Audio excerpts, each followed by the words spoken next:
देवाधिदेव महादेव का पावन मास श्रावण मास प्रारंभ हो चुका है। श्रावण मास की कावड़ यात्रा जग विख्यात है। पूरे देश के अंदर और ख़ास तौर पर उत्तर भारत में इस दौरान शिव भक्त महादेव के अनुष्ठान में लीन होकर के सभी शिवालयों में जलाभिषेक के साथ अपनी असीम भक्ति का प्रदर्शन करते हैं।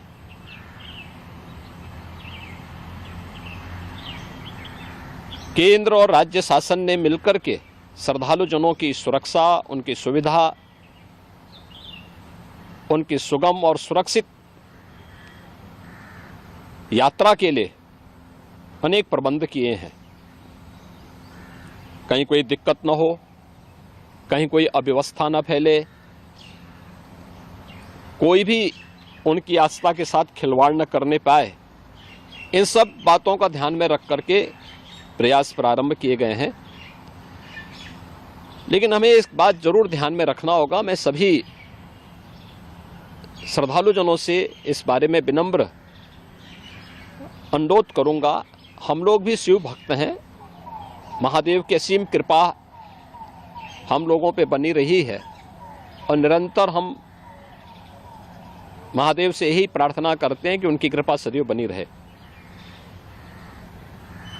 कोई भी पर्व और त्योहार, कोई भी साधना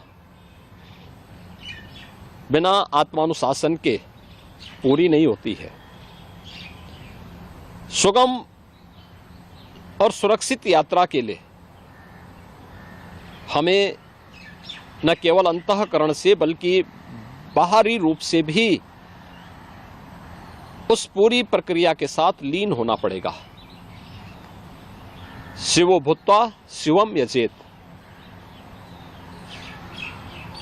शिव बनने के लिए शिव जैसी साधना भी चाहिए, उस प्रकार का आत्मानुशासन भी चाहिए, और तब यह कावड़ यात्रा न केवल श्रद्धा और विश्वास की प्रतीक के रूप में बल्कि आम जन के व्यापक विश्वास की प्रतीक बनकर के उभरेगी। जैसा कि इस समय हम लोग देख रहे हैं माहौल कि असीम श्रद्धा भाव के साथ जनता जनार्दन, समाज के अलग अलग तबके के लोग उनकी सेवा के लिए तत्परता के साथ कार्य कर रही है। और सरकार ने भी अपने स्तर पर न केवल बेहतरीन पेट्रोलिंग के माध्यम से, स्वच्छता के माध्यम से, स्वास्थ्य की व्यवस्था के माध्यम से शिविर लगा करके भी अनेक प्रयास प्रारंभ किए हैं और आवश्यकता अनुसार ड्रोन और हेलीकॉप्टर से निगरानी और पुष्प वर्षा की व्यवस्था भी इसके लिए की है।